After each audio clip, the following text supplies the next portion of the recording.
are listening to the Pneumios podcast with Uziel Naparstek. And today we're going to Pneumios with Dovid Taub.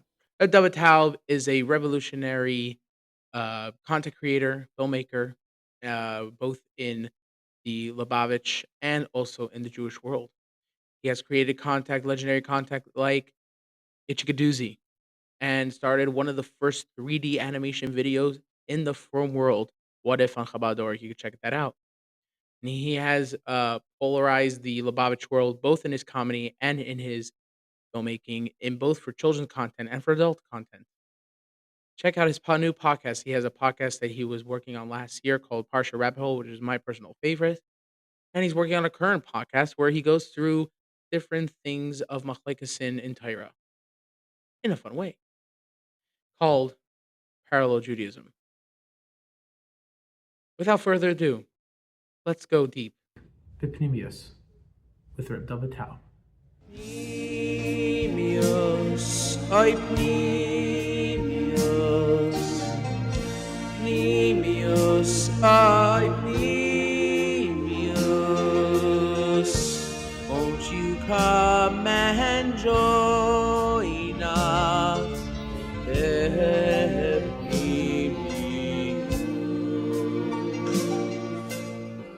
Oh, great, a podcast! Shh, we're about to start.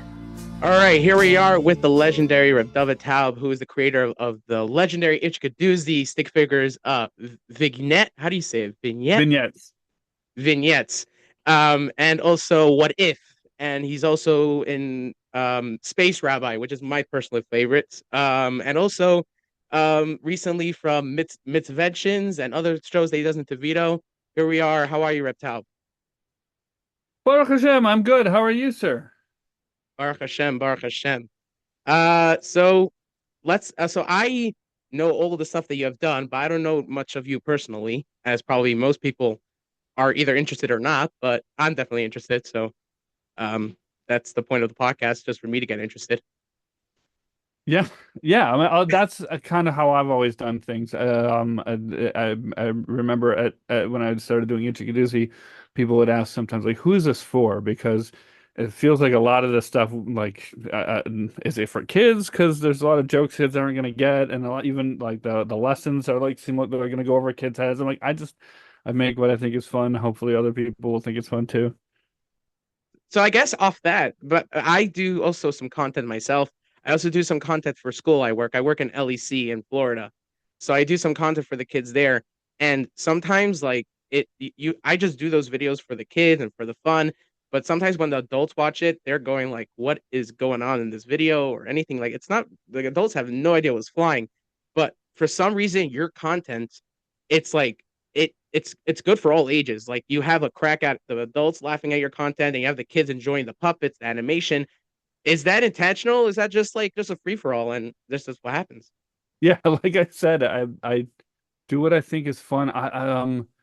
Yeah, I mean, I hope I like to. I mean, I like performing and I like making things for other people. So I hope that I have some sort of sense for like making things that people will like. But yeah, most of the time though, it's just especially with Itche Kadoozy, it got to the point where I could hear I would imagine a scenario, and I could hear the characters just talking it out and just imagine the dialogue. And then if I would laugh, or I'll sit down at the keyboard and I'll start typing things, and then I'll just let them kind of roll in my head. And then if I laugh, I'm like, okay, that's good, and I'll write that down.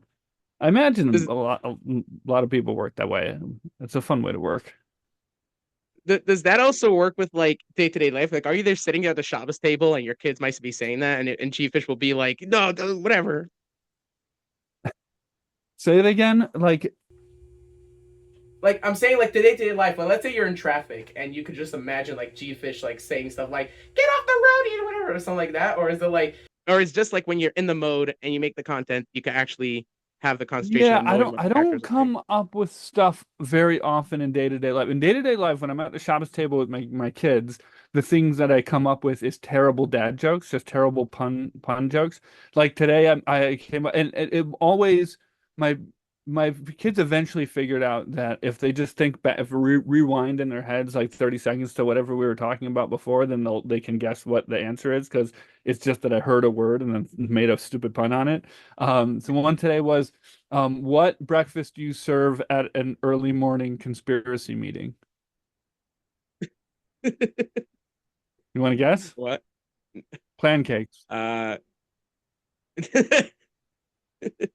Yeah, so it's terrible, and it brings me joy that for as somebody who is like literally sometimes paid to be funny, that I can come up with such terrible jokes. because then it tells you yourself that like I'm not a professional after all, and that's a good thing. Yeah, I don't know. I just, yeah, I enjoy, it would be like watching like an NBA basketball player, like I don't know, playing like a one of those preschooler hoops. It's funny to me. Uh, okay, I guess Sorry, we'll I didn't start a mean little. to compare my comedy skills to an NBA basketball player. I don't mean that. I'm not the Michael Jordan of Hasidic comedy.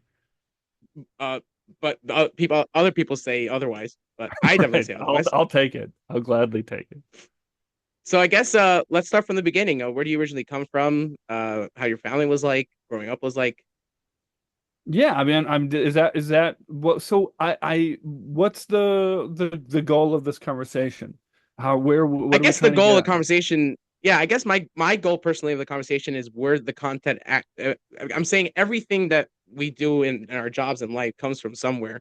So I guess what I'm trying to say is like all these like crazy shows that you do, the Itche Kadoozy and stick figures and the stuff you do nowadays. Like I guess how do you think it traces back to your childhood? How much of it is Hmm, inspired from your that's an childhood? interesting. Well, all right. So one very obvious way, I grew up in the suburbs of Chicago in a suburb called Deerfield, Illinois. And my best friend growing up lived right down the block from me. His name was Jono, Real Jono, Jonathan Gurvich, whose name is on all the Itche Kadoozy show episodes dubbed by Dovid Taub and Jonathan Gurvich. And we always just like made stuff together, drew comics and comic books, and we had these two characters that we made called Candleman and Waxman, and we made action figures of them by just taking my mother's Shabbos candles and making we used up so many Shabbos candles making these little action figures. And we actually one time sent a letter to Nintendo, the Nintendo Corporation, and with like drawings of our characters and said like, hey, here's we would like for you to make a game of Waxman and Candleman. We understand that maybe there's not like a huge demand for like people buying it, and that you probably wouldn't sell a lot. But if then in that case, if you could, you don't have to like mass produce a lot of them. Just make one cartridge for us and send it How old to were you us. then? Like 10 or 11, old enough to know better. By the way, I grew up with one of my brother's camp videos that you were in Parksville that year. Okay. Yeah, were you like a night activity director or activity director? What were Wait, you doing there? you were in camp you when I was an activity director, or you said a sibling was? My brother, yeah. Ah, yeah, fine. So your brother was in Parksville, and you came for a visiting day or something? No, no, I just grew up with the VHS video at that Oh, you year. have a video of me doing some shtick with the puppets. Yeah, so I But also was shtick with Maishi Raskin. You were doing like shtick mhm. on the side with him. Moishi Raskin is an incredibly talented person. Yeah. And I mean, he is a good friend that we just haven't talked for a long time. But yeah, the Raskins are incredibly talented. And Yeah. he actually worked on the Itche Kadoozy show for a little while. He Yeah, helped. sometimes I saw his name pop out. I was like, "Hey, Raskin." I'm cousins with his brother, so I kind of know the background of their company and Your and cousins stuff. with his brother? Explain how that works. Well, his Not brother him. married my cousin. Ah, fine. Okay. Okay. Cousin by His marriage. brother Getsy. Do you know Getsy a little? Yeah. Yeah. Yeah. Getsy is Which also probably everyone incredibly asks you. talented. Both of them. I'm sure there are also other talented Raskins. Those are the two I know. Um, Well, you have the talented Fisher Raskins. but yes, yes. Um, I guess where does um, Itche Kadoozy come from? okay, so the name Itche Kadoozy, I've told the story a bunch of times, but Benny Friedman actually came up with the name Itche Kadoozy. No Um, way. yeah, so I was night activity director in Gun Control Detroit. I was not very good. Um, yeah, I was not a very good activity director. But at the beginning of camp, I was told, like before when I came, that instead of being paid, I would get $80 in canteen, and that's what I have. And I figured, well, $80 isn't going to go very far, so I'm just gonna. And I had nothing to do all day, so I would just hang out in canteen all day long, just put it on my tab, just eating canteen stuff all day long. And I figured just then at some point my $80 will run out. So that's how I spent my days. And there was this popsicle in canteen called Itche Kadoozy. You can look it up and you can maybe put a picture of it on the screen. Is this live? Are we doing it live or? No, this is recorded. Okay, fine. So you can put a picture for reference. Itche Kadoozy, Itzakaood, but I don't know. I got lost. Kadoozy. Itche Kadoozy, and it's like this swirly, multicolored thing. And so we were sitting around in canteen one day, me and some friends, and we were eating Itche Kadoozies. So that's I just ate Itche Kadoozies all the time. And then I had this puppet that I made, terrible puppet, first puppet I ever made. I decided that my night activity shtick for the summer was going to be that I would have this puppet named Todd, who had a ponytail, but he was Jewish and he was very antagonistic or like not didn't like Judaism, but like the idea that we were going to try to bring him closer. And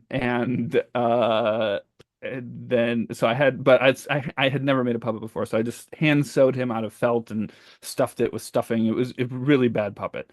I'll try to send you a picture and you can use that if you want. Sure. So I had Todd in canteen with me. We were all sitting around and eating Itche Kadoozies, and Benny Friedman said, "Itche Kadoozy sounds like a Chassidish Yid, Rabbi Itche Kadoozy." And then he took Todd and started doing like a little, just a little stick with the puppet of like what that character would be. It wasn't the Itche Kadoozy character that eventually existed. It was just like, a different character, and it didn't make sense with the puppet who didn't look like that at all. But when I heard it, I'm like, oh, that's really funny. I really like that. So when I came home from the summer, I made this puppet, Itche Kadoozy, and it was also a terrible puppet. I have that around actually. It's haunting. It's a scary puppet. You want me to run and get it? I guess, yeah, sure. Yeah, all right. I'll Sure. get this. This is the original Itche Kadoozy puppet. I'll be right back. A few moments later. Oh my gosh. He lost his yarmulke. I'm sorry. It literally looks like three pillows put together. Yeah, yeah. And he has legs and feet that are just made out of socks that I don't think I washed before I sewed them on. And yeah, he has these glove hands. Shalom Aleichem, Kinderlach. I stopped doing the glove hands and did just the regular stick hands because I found what I would do all the time is I talk with my hands anyways, but like when I'm trying to talk with a mouth, like hello everybody, and then I would just keep on like do it with the other hand too, and it was really weird. Like, so I'd be talking like this, and then the other hand would also be talking, so it would be weird. Anyways, this is the original Itche Kadoozy. Wow. And is the glasses like paper? It's felt. Wow. Yeah. By the way, it's felt. yeah. So how many iterations of Itche Kadoozy do you go through till the one we know from Chabad.org? So this one, and then the next puppet that I got a book and I learned how to make puppets. Oh wow. And by the way, the end of the canteen story is that I never ran out, and then at the end of the summer they told me, oh, because you're older, we actually upped it to significantly more than $80. Not like a lot more, but enough that I would have wanted to take some home. But like there was like $20 left at the end of it. That is like the only one time camp will ever give you more money. Is if you're older. Oh no, I'm saying in general. Like I've never heard of that. Yeah, I did not expect that to happen. No, they're like, no, it was a lot more, but you ate it all, and it's a Kadoozies, and so here's $20 that you have left. So how far in the process did you get into making it, and then bringing in Jonathan for Jono? Okay, all right. So I came home, I made that terrible puppet, and then I learned. I'm like, I kind of like this because as a kid, I always wanted to be an animator. That's what I wanted to do is animate, except animation is hard, especially like now it's a lot easier, but kind of keyframe animation barely existed at the time. And So I did some frame by frame animation. I'd have some, cartoons that I made as a kid, some animated shorts that I made, but it was so hard. I had to do it frame by frame.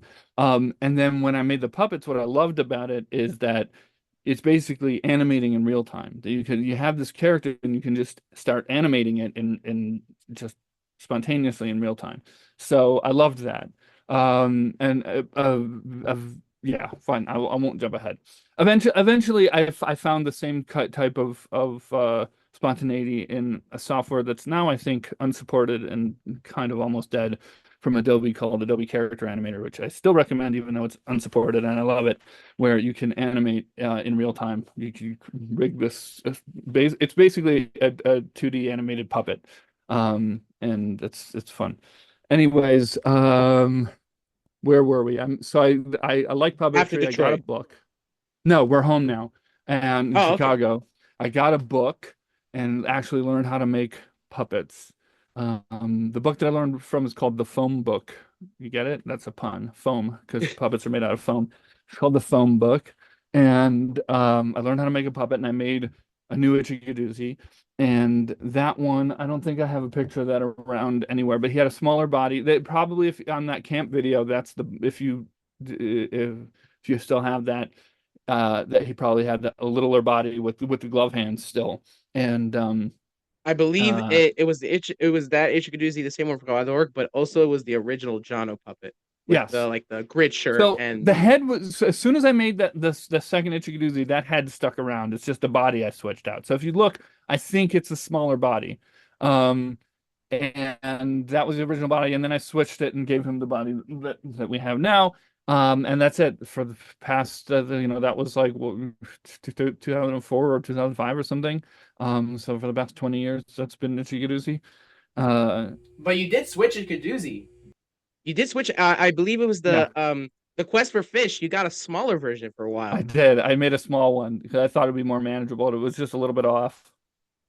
Yeah, that is interesting. Yeah, I made smaller versions of all of them. I But I G Fish have stayed, which I actually do appreciate. I actually like the newer version of it of G Fish Yeah, so that one was for a practical reason, um, because it was which is that huge. it was huge and would always flop down like this, so that you Oh, could see his belly, which meant that even if I wore a green sleeve, if I try to key it out, you'd have an invisible chunk of his body. So Right. and I couldn't make him face downward because the puppet would just flop back. That's how it worked. Oh That's why gosh. he's always like he's a cool puppet, but he's in the Parsha report and then any from thing from before I switched, he's always tied down to the very bottom of the screen. It's such a waste of screen real estate. right. Um, Right. so I made the smaller puppet so that he could face down and I could key out my arm and then he could float around, which ended up also helping the character, giving the character more energy. If you notice in the very first appearance of Gefilte Fish, he's just very lethargic. And in that Yeah. episode, actually, Real Jono did the voice for G-Fish in that episode. But I kept that character Really? in the first few appearances. That was the only time he did it. After that, I did it. Um, but he had these button eyes. They were just flat buttons, and they didn't have the eyelid mechanism yet that G-Fish has. G-Fish's eyelids now open up. I don't know if Oh you've yeah. noticed that. So he can Oh like yeah. freak out. I don't have him here. Which, by the way, I do appreciate the fact that it has the eyelids because that's the only animation or some sort of mechanism you could do for the thing because it has no hands, it has no He has body. no hands or anything. So I added that so there'd be some other element of movement in the puppet, some other expressive element. And that changed the character. It gave him energy because he could freak out all of a sudden. Like, what? So that changed his character. And then once he got unpinned from the bottom of the screen and could float around, that also Yeah. helped him a lot because then he could do a lot more and it gave him more energy. Um, so Is I there made any pros though with the bigger version? Is there any pros to that one as opposed to No, the small one? no. All of this was I was just figuring out how to make puppets. I had no idea what I was doing, so I didn't make it that way for any specific reason. I just did it. Right. Um. So what else? What else am I saying about? Oh, okay. So after I made got the puppet making book and learned how to make a puppet and made the second Itcha, then my friend Jono, Real Jono, who was we were all both back at home, and we had always as kids made things together our entire lives. And he's like, "Oh, well, you're making puppets. Show me how to make a puppet." So we built this puppet together.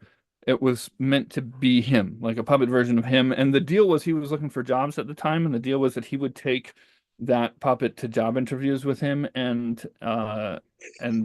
insist that they speak to the puppet. He never did it. He didn't live up to it. But we made the But puppet, just and the thought then is crazy. yeah, I wish he had done it. So we made this puppet, and then and like there was no intention of like that this goes with the puppet that I had, but then once we had them there, and like I had my puppet, he had his puppet, and we had them like talking to each other, and we're like, this would be a funny combination, is to have this like 60-something-year-old rabbi and this 19-year-old college student who is clearly like irresponsible and stuff. And that became his character pretty quickly because it was just kind of based on our own the irresponsible, silly sides. Which, by the way, Um, is like 75% of Shluchim now. what? That classic story of like a shliach with a teenager that just mags the Chabad house and sleeps on the bench or whatever. Yeah. So it was a funny combination seeing them together, and it also brought out. I had made a few videos with Itche already, and they were incredibly boring and barely funny. There was barely any humor in them, and they were way too esoteric. Like I would try to pour in way too much Chassidus, and then once we paired him with Jono, it changed the dynamic a lot. Just Jono was there. Just Itche explaining the lesson. Jono's there spacing out. Then like Itche's got to speed up and do it pretty quickly. It changes it. And then also for me, the thing that I loved about it is it brought out this wonderful side of Itche where the two of them were, despite being and leading very different lives, were just complete equals, which I loved. I loved seeing that dynamic. I have a few geeky questions. Yeah. Why isn't G-Fish in the Mitzvah card series? Does he never show up ever? No, only in like flashbacks where it's like it's just saying like, "Oh, we did our adventures with the in the previous," and Right. that's it. He doesn't show it at all. That's interesting. I just that yeah, Roy and Marvin show up. Yeah, but towards the end. But I'm saying like G-Fish, like I remember as a kid going like, "Oh, he's probably still in China with his parents," because it was after the Quest for Fish series that you came out with that. But like, Maybe that was the intention at the beginning, is that he was kind of doing his own thing for a while, and I didn't know exactly what he would be doing. but even It like could be like that. just like once in a while pop in, and it would have been funny if like you did the whole series and once in a while, like per episode, you just have G-Fish going, "What's going on here? We're doing Mitzvah cards," and you go like, "Oh, cool, cool," and just leaves. You know what I mean? Yeah, I don't know. That's a really good question why Gefilte Fish isn't in the Mitzvah Guys series at all. Yeah. I don't remember having a specific thought. I do vaguely remember not knowing what his status would be after the quest for fish. Eventually it was just back to normal, but But you answering that question actually makes me appreciate you as a creator, that you're not just like writing stuff for the fun of it. You actually have some sort of thought process that makes it like interesting at times for these stories. I'm glad that my complete unawareness of my choices made you feel like my choices were deliberate. So what was like what is like the number one series that everyone tells you is their favorite of Itche Kadoozy? Well, all the different things that I've done that people like. Yeah, Well, Itchy yeah. Kadoozy for sure.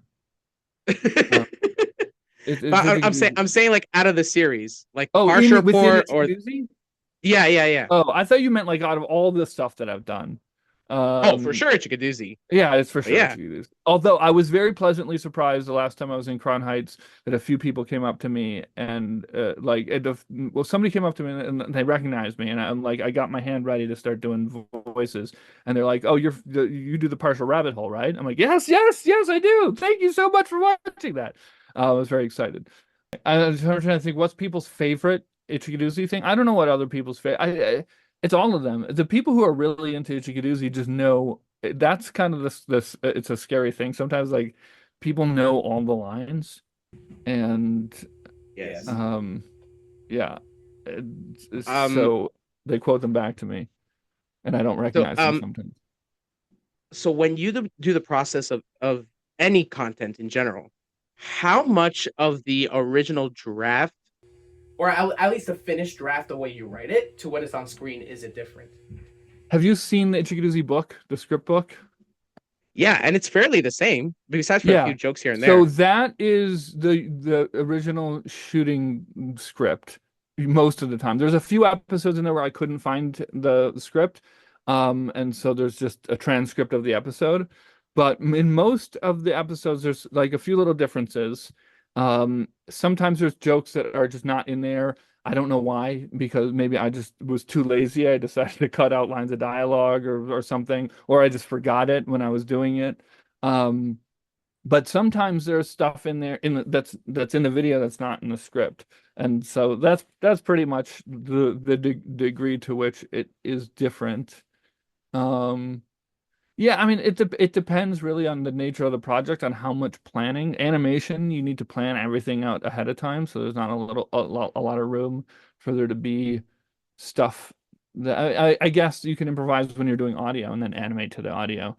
But uh, yeah, it depends.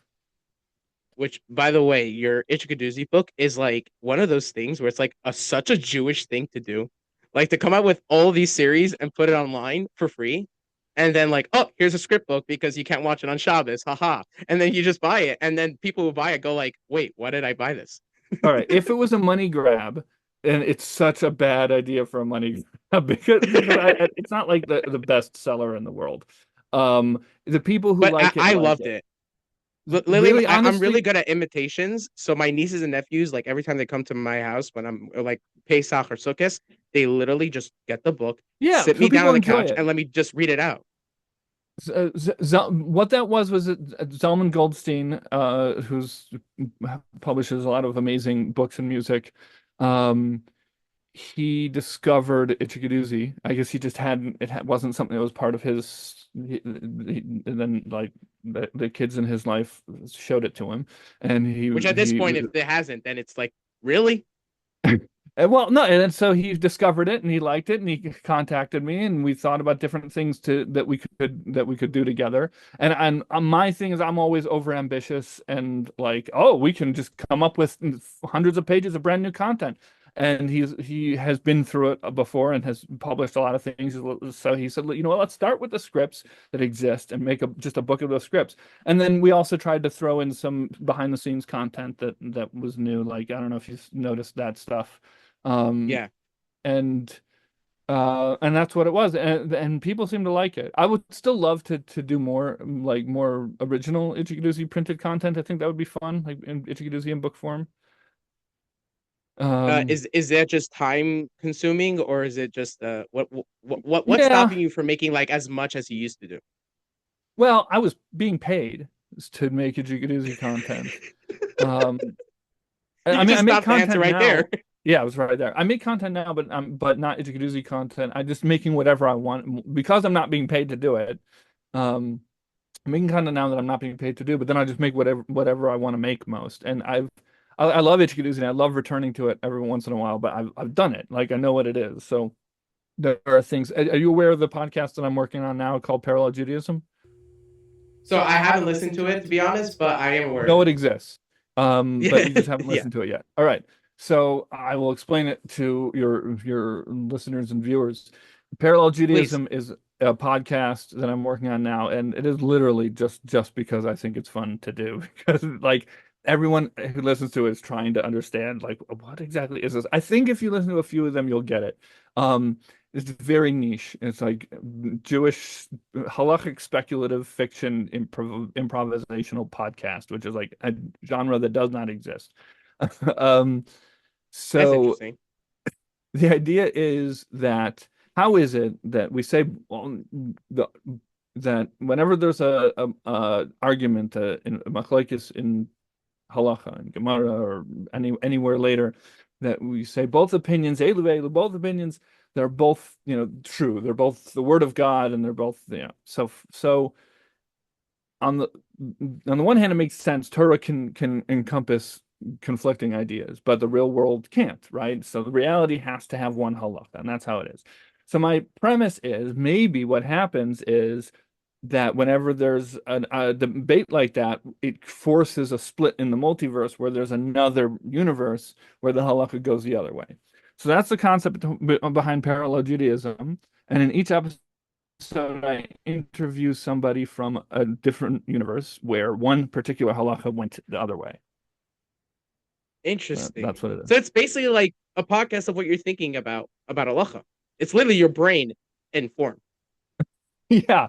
Well, so what's fun about it is I got to conceive of this idea, but then I have friends, incredibly talented people who are the guests, and I asked them not to tell me what their ideas are ahead of time. So when I'm interviewing them about it, as if they live in this world, I'm genuinely surprised. I get to discover this world along with the listener, and it's fun for me. Interesting. Okay. So I also wanted to ask, how does stick figures come about? Is that like your first animation, or is it what if? What how?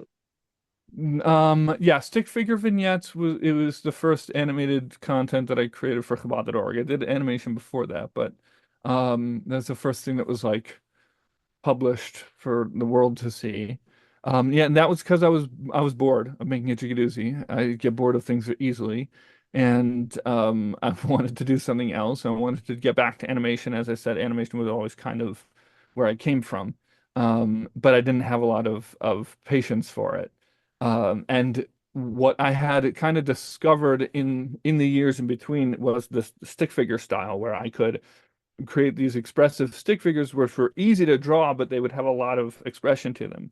And so I really liked that. And so after a while doing Itche Kadoozy, I said, I want to take these stick figures and see if I can express interesting ideas with them. There was another thing that a motivating factor with stick figure vignettes is that I love Itche Kadoozy, and I'm proud of the way that it explores complicated and deep ideas.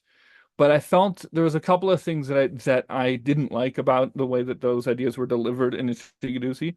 I didn't like that they were very uh they weren't open-ended. They were here's the message, here's the way to think about this.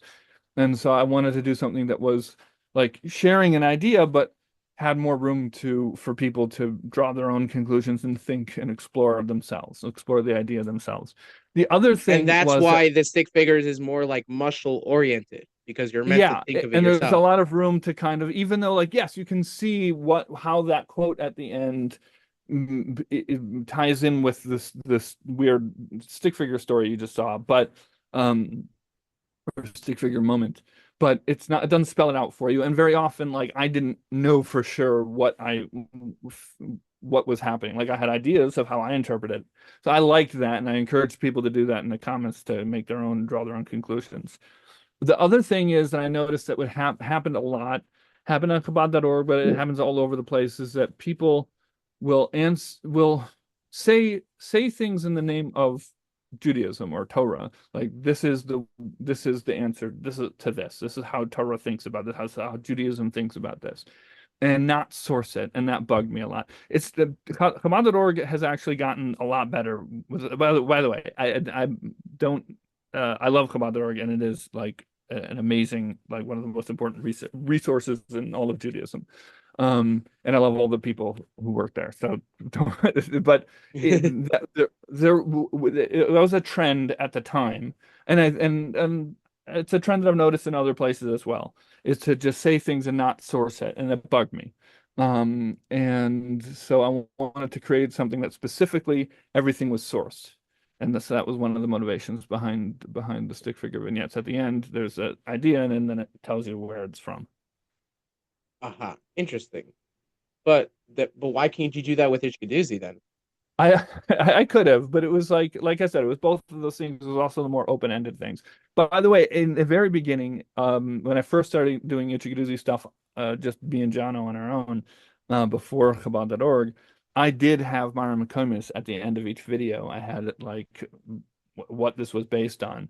And I kick myself all the time that I didn't do that I didn't continue doing that, because people will ask me sometimes, like, what is that based on, so I can like teach that to a class and then show them the video. I'm like, I don't know. I don't remember where I got that. They're in the book. There's one story that cracked me up, but I want to hear it in your own words because I'm really curious. Like, what happened? The story where you got stuck in your studio for Shabbos, Erev Shabbos, and you try to get out through the fire escape or something. Yeah. What happened? I was working. I don't know how it's printed, how I wrote it in the book, but story is I was working at Chabad.org. This is before I was married, and so I could get away with working their weird hours. And the way it worked is, there's pretty early on I realized I should just do everything in front of a green screen, but at the beginning I really liked the idea of a physical set. Like, I felt like it looked better, and it was. I wanted to use a physical set, so I built a physical set on stilts. And there was this wooden like 2x4 frame made out of 2x4s, and I would put it together at night once everyone left, once all the normal people left, then I would build this frame and then stick up the background, and I would perform and make the videos all night long. And then by the morning when everyone came, I'd have to get it down. So I was always like working weird hours there. I mean, I've worked weird hours anyways. It's not like that's why, but yeah, that was the way it worked. And then Erev Shabbos one time, I was just in the office, working till right up until till Shabbos, and I don't remember what I was working on. Not obviously not into Shabbos, but like pretty close. And then I realized, like, oh, I got to go home. I got to go get ready for Shabbos. But like, we're talking about like 20 minutes before candlelighting, probably. I'm being You say generous. that so casually, like it's like 2 hours. No, I should probably go. It was down to the wire. And so I left the office and I went down the stairs. I don't know if you know how the offices work upstairs in 770. There's 2 stairwells. It's all locked and buzzard and RFID did now, but it used to be a more casual. It used to just be physical keys. But I got down to the bottom of the stairwell and it was locked. And then I ran up and went over to the other side of the building, down the other stairwell, and the door at the bottom of the stairwell was locked. I couldn't get out of the building. I could get down the stairs, but not out of the building. And so I ran up to the roof, and there's a fire escape, and I climbed down the fire escape. But the way fire escapes work is that, like, they don't go all the way down to the ground because you don't want people climbing up the fire escape. So Right. you have to jump the final. I didn't know that because I had never used a fire escape. So thank God. So I was like hanging down, and then like, all right, and then just jumped down, and I just imagined that people walking down the street while like walking into 770 for Shabbos just saw a bacher rain down from the sky, and it must have been weird. Oh, not in Crown Heights. No, actually, Yeah, people you see seeing anything. bunkers down a fire escape. It's like happens. Yeah, well, yeah. Hey, I have a question for you. Can you be the match? There was a yid that had a work emergency. He came home late and couldn't find Chanukah candles to light at his Menorah. Who does he call? There's another yid who grew up without any religious background. He feels very empty inside, but doesn't know why. Where does he turn? There was another yid who grew up in a religious home, but over the years she drifted from her Judaism. She wanted to reconnect, but doesn't feel comfortable going back to the Shul of her youth. So where does she go? These are true stories of individuals that were helped by Chabad of Jackson in the last few days. Today, we ask you to answer their call. Your donation today will ensure that they and hundreds like them will have a place to turn to. Thanks to a group of generous donors, every donation that you will give will be matched up to $100,000. As we come from the lights of Hanukkah, be the match that ignites the flame. So donate today at chabadofjackson.com/match. That is chabadofjackson.com/match. You'll find also the link in the description below. Please donate and please be the match. He's grumpy. He's grumpy. That's G-Fish. Oh gosh. There must be like some times where like you're thinking like, G-Fish would have a hard time with this. No, I do think of G-Fish scams. Like sometimes just thinking of those will pop into my head. I think, oh yeah, G-Fish would have a scam about this. You did that. You did a scam, G-Fish. What do you mean? G-Fish runs a You lot of did scams. a yeah, you did a keys for sale. Yeah, I mean he did the plastic bredes scam, and he did the selling keys to other people's houses scam. He's run a bunch of scams. But yeah, and then like there was in the Pesach episode when him and Itche are walking and looking for Jono, he's like listing off a bunch of cons they could run, like a melon drop. I Oh actually gosh. like found the Wikipedia entry of list of con artist scams and used that. Oh gosh. So I wanted to ask you a question on content making, because the one thing I found that as time goes on for me making more things for myself and for work and for the channel is timing. And that is crucial for like puppeteering, especially when you're recording G-Fish on one video and then Itche Kadoozy another one, and you have to parallel those two. Like, what do you do for that? So I don't know what type of content you're trying to create. So yeah, and I would love to hear about it. Do you want to tell me No, about it, or do you like want just you to tell me my I process? do for LEC, you can find it. I could share with you later.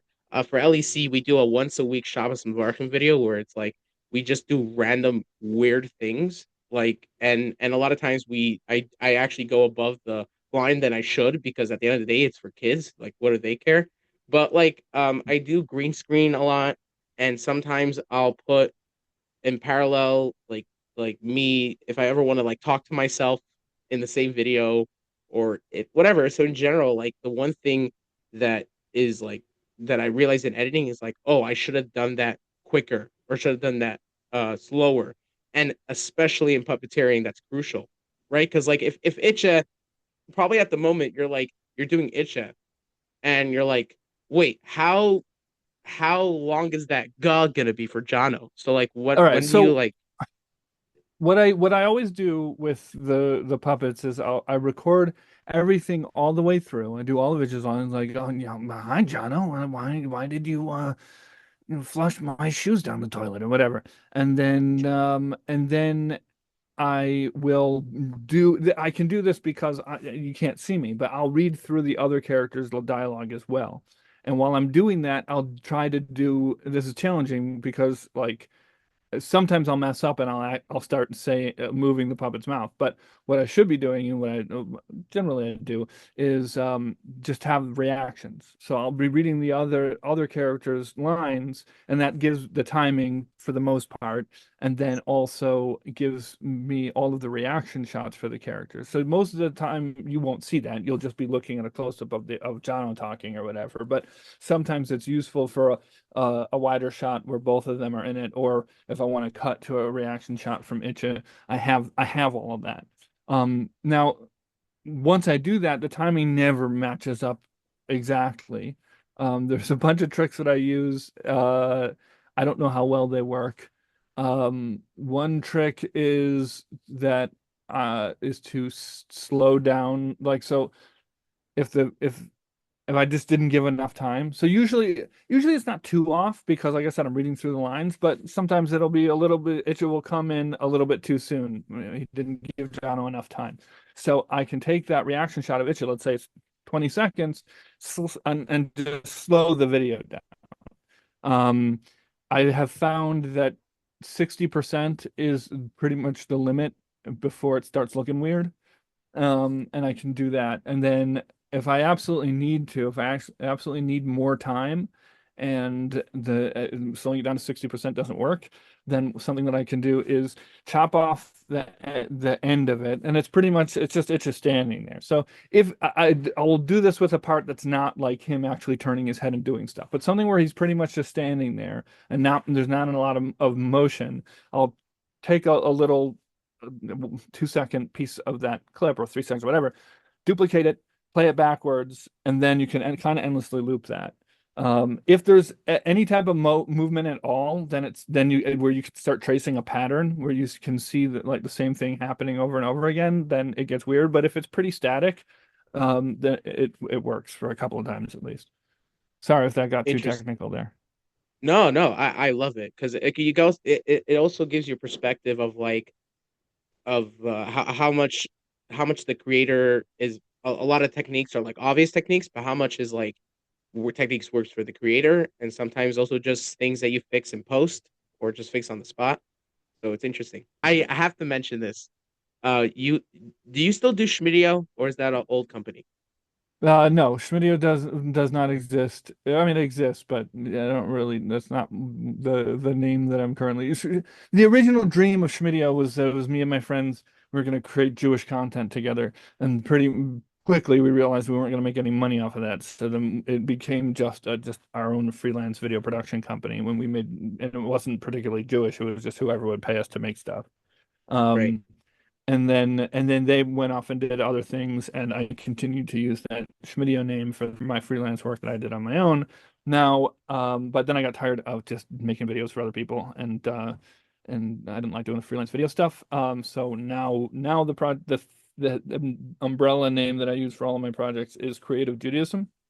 So creativejudaism.com is where you can find all my stuff, all this new stuff that I'm making currently, and that's just what it sounds like, all the weird Jewish stuff that I want to make. Right. But what I wanted to bring up is the funniest comedic bit that I think you did was the fundraising videos that you guys did. Yeah. Like the video where you guys are sitting down and like, okay, we got $1,000 so far. What are we gonna do? And Dover and the other guy, I forgot his name, like coming up with ideas, and you just Really. walk in and you're like, I want $1,000 pie of pizza. And then like those two are just with you right away. They're not even thinking like, what are you guys doing?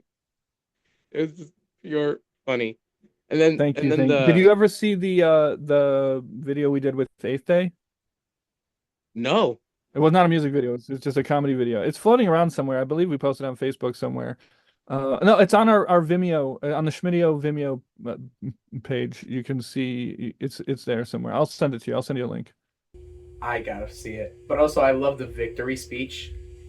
Yeah. Victory speech. Oh gosh, that was so hilarious. But I think that's what comedy thrives. It thrives in you yourself coming up with the content, but then when you have people that are close to you that get you and get your like rhythm and they add their own thing, that's what basically comedy thrives. And I think that's why I also think that's why Itche Kadoozy works because it was you and your like Yeah, a and teenage friend work doing stuff. me and Jono came up with the whole Itche Kadoozy thing together, and we wrote a lot of it. And even when he was busy with other stuff, I would send him scripts, and if he had a chance, he would punch it up and make revisions. But also, I would point out my brother to a very large extent, and also sometimes my sister helped with Itche Kadoozy stuff as well. But there's a lot of Itche Kadoozy stuff that my brother came with. I would just tonight we were talking about the plastic dreidels. That was all my brother. My brother thought of that Your whole brother Chase. scam with it. Yeah, my brother Chase Taub, ordering the dreidels in a French accent and then intercepting them when they go through My JFK. That was his whole personal scam. Yeah, my personal favorite episode that you did with Rabbi Chase was the Nazir episode. Oh, is he credited as a writer in that one? Yeah, he is. Yeah. Okay, I mean, there's a lot that he's uncredited on. So yeah, sometimes I was nice enough to put his name in it. But like Yeah, that's like one of those episodes where like you watch it and you're like, okay, what's gonna go on? Because sometimes after you watch it, you kind of predict, okay, yeah, John's gonna do something. But to go on like that, a rabbit hole of like Naziris and like Jono just growing his hair and and having a bird in his hair and it's like going on and on and on. It's like, where did that come from? yeah. I don't know where a lot of that comes from.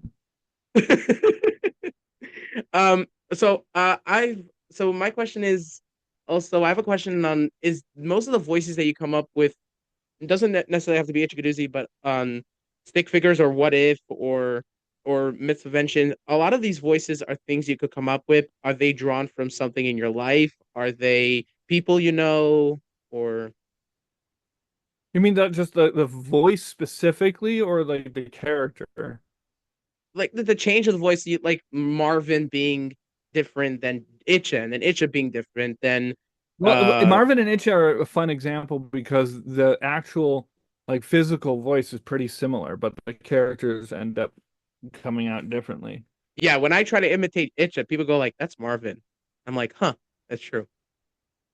But yeah, are they like Um, inspirations from things like any voice that you basically do? Or are they just things you come up with? Or all right, so Itch, that what that came from is an observation that there is a pretty, I think it's toned down in since then, but when I was at that time making like coming up with a character, I observed that there was a lot of Lubavitchers who had very raspy voices. I don't know how common it is anymore, but it was pretty common. There was a few people that I knew that had just these incredibly raspy voices. yeah, Um, so that's what that was. Um, so I was just imitating that, and it used to be a lot harder. Like the way I would do the voice was a lot harder on my throat, and I just kind of settled into a version of it that doesn't tear my throat apart.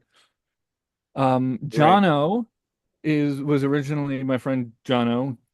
He did the voice originally for Jono, and it was just basically a caricature of himself. And then when I took over the voice, it was just me doing my best impression of that. And I don't know how similar it is, but Right. that's all it is. It's just me imitating Jono, imitating himself. Um, But and he's still then credited. Was he like still part of the process though? yeah. So like I said, there was a lot of scripts that we wrote very collaboratively, and even when it wasn't like a completely collaborative script, I sent him every script. He saw it and would like make a few like.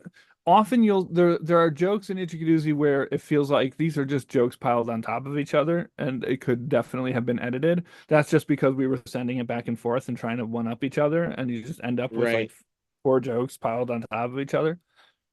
Um, other voices, yeah, I don't know where the gefilte fish is just kind of like I had made this puppet and I didn't have a character for him, and that was just me and Jono figuring out like what's a funny voice to come out of this thing. And then it developed very differently over time.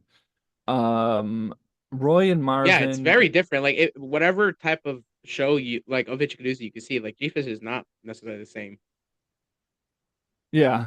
Yeah, Roy was mentioned a lot of times before he ever showed up, and then one time I was at home at my parents' house and I made a puppet, and I decided I want to try making like a Sesame Street style monster puppet, and so I made this blue puppet, and then I don't know whether it was me or Jono or who thought of the idea, but like, oh, wouldn't that be funny if that was Roy, the stage manager that we keep on mentioning.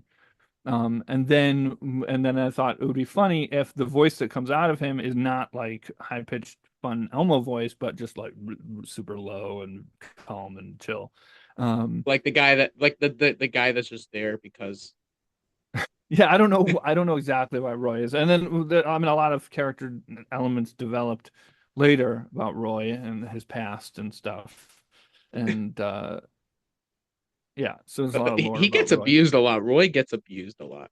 If you Does look at he? like the back of the show, oh yeah, I mean, like the parts where like the in the Parsha show, he like his car got destroyed, and like the Did he where he get just got hurt in the exploded? middle, like exploded and landed in the lake or something. Oh no, that was Itch's car. But also like Uh, but there's also an episode where like Roy gets injured mid set, and John was like, okay, G-Fish, just you continue the show, and no one talks about him again.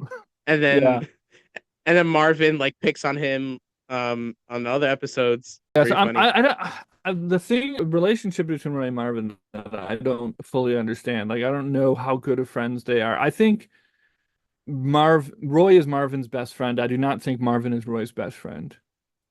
But I don't know the exact nature of their their friendship. I would like to explore it more. Well, Marvin, when he first shows up in the Parsha report, when you had Marvin, he did say that any friend of Roy is my friend. So you're basically saying that maybe it's just because he likes everyone else but Roy, maybe? Like Wait, who said that? Who said any friend of Roy is? in the Parsha report where you first meet Marvin, it was the one where they're closing up shop for the show Right. and they're packing boxes. And Marvin shows up and says, "Oh, Rabbi, any friend of Marvin, Roy is like a friend of is also my friend." And then Itch is like, "Oh, thank you very much." And then he goes, "Yeah, but just 90 cents a box." Right. Yeah. So So yeah, Marvin definitely feels like Roy is a very close friend of his. I don't know if that's reciprocated by Roy. I don't think it is. Roy is just a very is a very disciplined guy. And and that's I've talked funny. about this a lot. My brother and I have a whole history of him, that he's a veteran and he probably has some PTSD. There's a lot of background that we have. Oh So gosh, that's he has hilarious. like purposely chosen this very uh um a simpler life for himself. There's a lot of things like he's a skilled sniper, but he doesn't want to do that. And what's funny about this is that typically, if you could compare it to Shliach's life, these are like the janitors that you don't even like think about, and you have like a whole backstory for them. Yeah, I had ideas to do a prequel that would show a bunch of different stuff. Would show Roy and Marvin both like before they met, maybe how they met. So I would like to explore that. So I had this idea of this prequel that would kind of explain what mess Jono was in. I don't remember what the story was. So if let's say Chaim Hershkowitz, who's amazing at doing modern day filmmaking and innovation for Lubavitch content and stuff, if he comes up to you and says like, "Hey, we're thinking of bringing back Itche Kadoozy for Tevito, and we want you to do something," what's like stories you would like to explore? Like, for example, that one. Well, I will say tell you specifically that all right, Chaim Hershkowitz is amazing and Tovito is amazing, and we had there's been a lot of ideas for various different things, and I always like don't return his messages and like ignore him for a while just because like I'm bad at doing things on time, and so there's a lot of projects we've started and all my fault have not continued with. But there was one recently, a few months ago, where he asked me if I wanted to do a Itche Kadoozy series about Mitzvahim, about the 10 Mitzvahim. And the Nice. idea would be that it would be a mitzvah tank road trip that would each episode would be 10 episodes going through each of the 10 Mitzvahim. So that was that was a series that we talked about, that I had ideas for that I would love to do, but it didn't. It is currently not moving forward, but there are ideas for it. It seems like based on our conversation right now, a lot of content that you create at the moment is based on what is at the moment for you. So and I think that's amazing because then there's no pressure of what people are asking from you. There's no pressure of timing and there's no pressure on it's just you being yourself and it just comes out great. Thank you. Yeah, well, yeah, there's a balance. All right. I'll say this for everybody anybody who's watching this who is an artist and is thinking about the idea of like how to do that as like the thing that they do. And the balance always is trying to do the things that you like, but also you got to get paid for it. So I mean, there's two options. One is you do the thing that you love for a living and you get paid for it, and then you have to balance out like you got to do this in a way that is on the time frame of the person who's paying you, and you got to work within their ideas and make sure that it works for everybody. And but the other option I think people tend to forget is that you can like content creation can be like the main thing you do in the big main part of your life, but not necessarily be the thing that you do to pay rent. You can do something else for that, and then you get to make whatever art you want. I have to mention this because I can't think of anything that really pushed forward 3D animation in at least the From world, but What If. I think What If is the very first 3D animated content I've seen, but that could just be because I was really stuck in a cave as younger. It could be, but but what was that a real challenge at that time as I think it would be? Yeah, I want that project I wasn't originally involved in, and there was a team of incredibly talented people that were brought in that were going to work on it. And for a lot of different reasons that it kind of went through a lot of different permutations and iterations, and then I got involved with it. But Chabad knew that like we want to do 3D animation, and but it took a while to try to figure out what that would be and how that would look, and eventually it became What If. Interesting. But how? So just for I want the viewers to get a picture of how content was created, especially at that time, but in general, a 3D animated 2 to 3 minute clip. How much did it take? How much time did it take to make that? No, it was extremely difficult. It was extremely difficult, and the challenge with all of this stuff always was there was a desire for amazing things to exist, but there's just like there's not a lot of time or money for it. And so the challenge is always how do you create something from nothing? So how long did it take, for example? Like let's say the first one. That probably took longer than the others because that was the first one. I'm trying to remember what the schedule was. I think it was I was supposed to we were supposed to put out one every 2 weeks maybe, which was not doable. Duh. But yeah, it was a long time. Yeah. So we covered stick figures. We covered Itche. We covered Space What, Rabbi Space is one of Rabbi? my favorite series. I gotta say, and it's also a different strand of content because it's more animatronics. That's another aspect of filmmaking. Yes. So that basically came out of all right. So a lot of projects you mentioned this earlier, kind of like just going with where your heart is. So a lot of the projects, and I mentioned this about stick figure vignettes. A lot of the things that I did basically came out of me like what am I excited about? What do I want to work on right now? And Space Rabbi, me and my friend Dovid wanted to work on something together, and then we were brainstorming ideas. And I had just gotten into microcontrollers, Arduino and stuff, and was learning that, and I was really excited about it, and I wanted to do stuff with it. So that's what it was. We wrote that series around the idea that I wanted to make some robot puppets, basically, that were use electronics, and that they were. I always do things too, like I said, overambitious and too elaborate. There's things in that could have been done much simpler. The puppet I am most proud of in that series in Space Rabbi is Abe, the ship's computer. The Because storyteller one. it is so simple. It is just a speaker, and it doesn't move. It doesn't do anything. It's just a voice coming out of a speaker. And whenever he talks, we just it's your favorite one. yeah, it's my favorite one because it's so simple. You get so much out of so little. Like that is something from nothing. That is like that. Yeah, I really love that. The other ones, Bernie was the one that moved around, I think.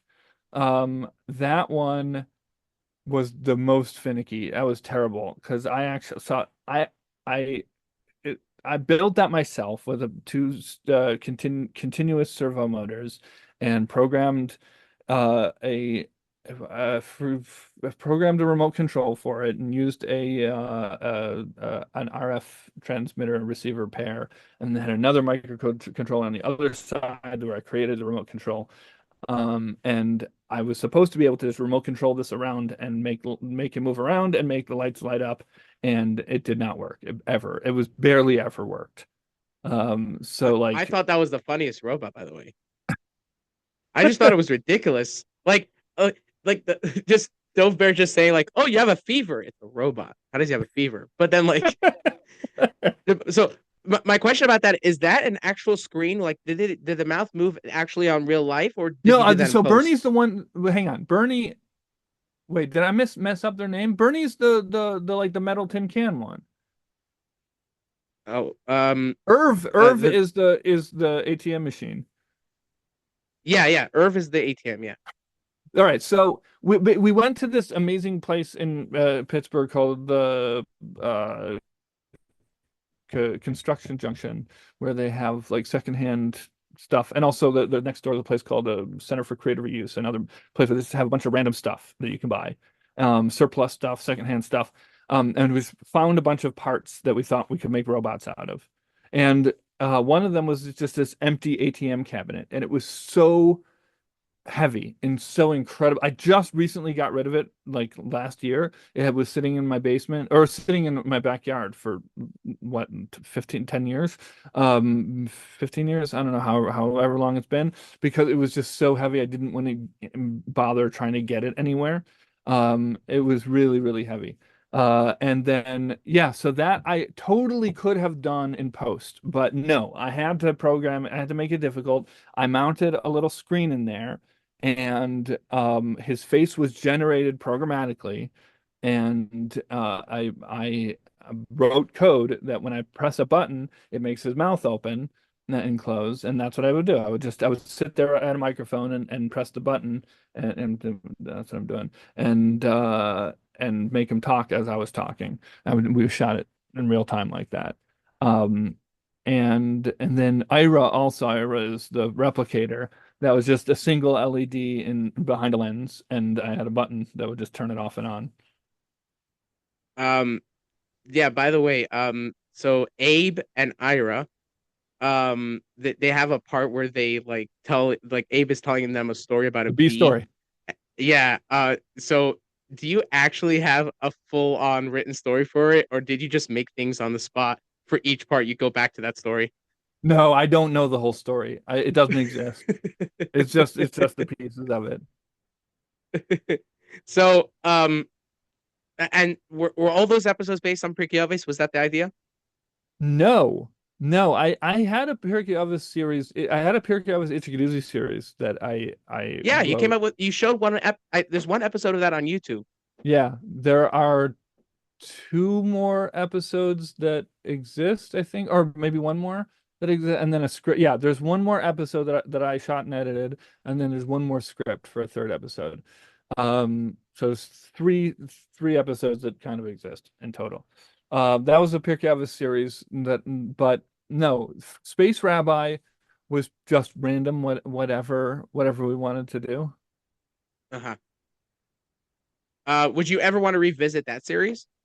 I would love to revisit Space Rabbi. We had an idea for season 2. What it would be is that he finds another rabbi in space, and they have I was about to competing say, shuls. and competing robots. And yeah, Can you imagine like not Bernie, the the one that defines everything. It's the AI. I forgot what it's called. what Abe? The No, that's the ship's computer. But the one right that Irv? Oh yeah. yeah, Irv. So Irv, can you imagine like Irv meeting another Irv? Oh, that would be fun.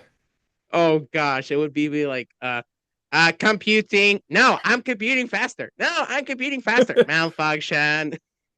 It would be so funny. Yeah, that would be fun. And then I like Abe would probably like compare their stories. And then Irv would probably be who's creepier. yeah, I'm And trying. then Bernie would have like a little like cage match. You know what I mean? Like they're beating each other up. That would be a lot of fun. And it'd be fun to like build new robots too, just to completely that was the most fun part for me of making that was getting to just play with different form factors of what a robot puppet could be that wasn't the classic one. Right. Okay. So we did touched on that. Um I so gotta go rap make so blintzes Parsha soon. okay, so yeah, so just one I'm more not making the question. blintzes. I'm just heating up a box of blintzes, but I have to do that soon. So I just two more questions, I guess. So Parsha Rabbit Hole, how did that come up? And I gotta say, there's not one episode that I watched. I didn't watch all of them. I'm going through them, but there's not one episode I haven't watched where I'm just going like, Where are we? Do you like it? You can say you don't like it. Oh, I It's not love for them. I everybody. love them.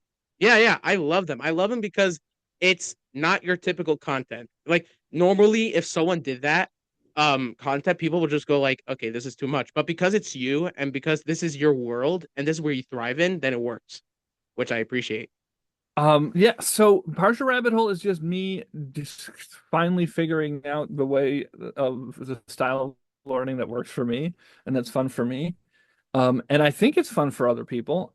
But the thing that is important to me about it is that, like, and I'm noticing this more and more and more, is that there's not, I feel like most people don't have a setting in their brain for being playful with Torah. Like we can be we can follow it. We have a setting for like learning Torah to know what we have to do for obeying. We have a setting for being inspired, for giving us something to help us with the things that are difficult for us. But I don't I feel like it's harder for us to find a place and a way and a method of just playing, being playful and enjoying and delighting in Judaism and in Torah. And Judaism, fine, there are methods of they're like, so you have Simchas Torah. There are things that we do that are joyful, but in Torah But even itself, that has like a sort of standard.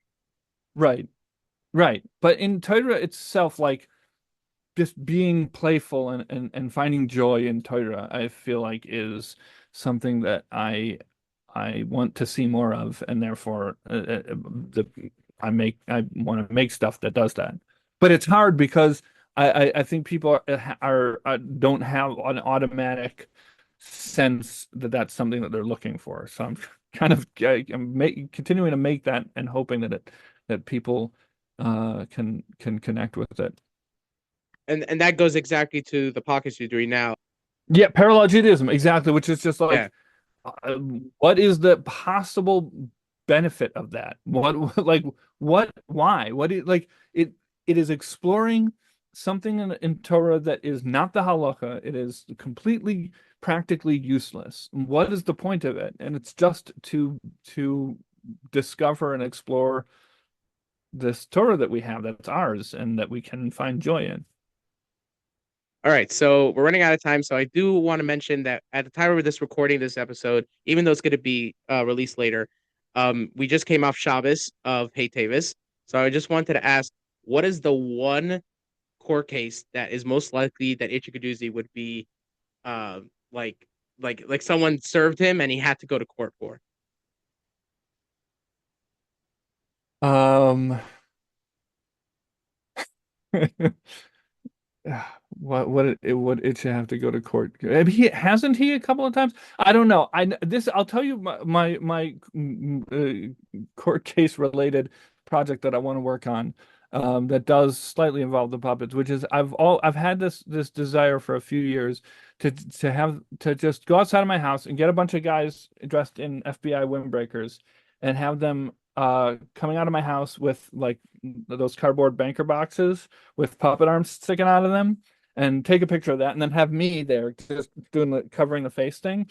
Just take that picture and let it float out on the internet. Don't give anybody any context, and to just wait for the rumors to develop, and just hear back what terrible things I did. Oh gosh, that would be great. That would be just great. Because then, like your close friends would be like, yeah, that's so him, but everyone else would be like, what is going Oh on? my God, what did the Itche Kadoozy guy do? And then other people like, I know what he did. I know, I can tell you exactly, but it would all be fabricated because, I mean, right? So it would be exciting for And me some to, people would be like, typical puppeteer, like, yeah, those type of people. yeah. And there'll be the people who'll be like, I knew it the whole time. So yeah, that's my court case related project that I'd like to work on someday. We know that Jono's favorite book is The Sitter, because he doesn't like reading, but he loves the fact that God is awesome, and he likes comics. But what do you think a different novel? Because the concept of buying Jewish books, what do you think a Jewish book would Jono like come up with that, like if he was reading a certain book and then he would read the book if he had the patience, and then at the end he would be like, that and that, and you'd be like, that was not the point of the book, man. He'll go like, yes, it was. Like, what do you think that book would be? What are you asking? Like, what Jewish book would Jono like, but in a weird No, way? like what book would Jono read? And then he would come up with this whole theory and perspective of the book, and then you would just go like, no, that you didn't read the book, did you, or something? And he'd be Well, like, yes, I did. he probably could tell you the Parsha in a way that you wouldn't expect. We've never actually heard that from him. That would be a fun idea, to revisit like the Parsha, the weekly Parsha, but with Jono telling you the story of the Parsha from a perspective that you completely didn't. I'll tell you, my wife recently, wife learns Sforno every week, and so she will tell me about like the insights that she's gotten, and she was telling me about the whole story of Yaakov. This is what she got from Sforno, is that the whole story of Yaakov and Yosef and everything is about sheep. That's how she boiled it down to me. Is that Oh and gosh. that that why did Yosef's brothers hate him and everything? So the way she explained it to me is that Yosef was actually the guy. What was Yaakov's whole thing was that he was a sheep tycoon. He was a sheep mogul, right? His whole business, he had built this entire empire on sheep, and then Yosef was the son who could actually like be involved in the family business, and whatever, the whole thing. And then just like we went back and like pieced together a whole bunch of different mysteries from like all of the surrounding parshas. It's like if you look at it from this context, if you go back, and this is something we noticed once after we were looking at it this way, is if you go back in the psukim where Yaakov meets Rachel and he cries out and he kisses Rachel, it says Yaakov sees Rachel and the daughter of Lavan and the sheep of Lavan. And then he cries out, and then he kisses Rachel and waters the sheep. And the sheep are right there in this very intense moment. So it's like, wow, this whole story is about sheep. Um, Hey, so Mishnah. yeah. So, anyways, I think that there could be some funny ways to look at the story of the Parsha. Like, imagine just that, like telling the entire story of Yaakov as if it's a story of a sheep tycoon would be interesting. I don't know if that's how Jono would get it, but do think Jono would perceive the stories differently. All right. Okay, so I think time is up. Thank you so much, I'm Reb sorry I Taub. ended it with this it was an overly technical thing, but yeah. No, it's great. I love it. We should definitely do this a different time. I have some other questions, but we are running out of time. Thank you so much for joining us, and I just gotta say Thank thank you you so so much much for for the content you talking to made. me. Yeah, you All right. desperately needed this. All right. Bye. All right. I loved it. I loved it. I had so much fun with Rabbi Taub. It was unbelievable. There was a lot of things where I had questions that he answered in different times that was clear to me, and I think that was great, and it was very smooth, and we were just riveting off each other a lot of things, a lot of different ideas, and fun, and yeah, it was very fun. All right. I just want to say thank you very much. Special thanks to Rabbi Spielman and Rabbi Goodman from Chabad of Montera for making this episode possible. Also like to thank my brother, Rabbi Shlomi Naparstek, which without him, this episode would not be possible. All right. Till next time that we go with Pneumios with our next guest.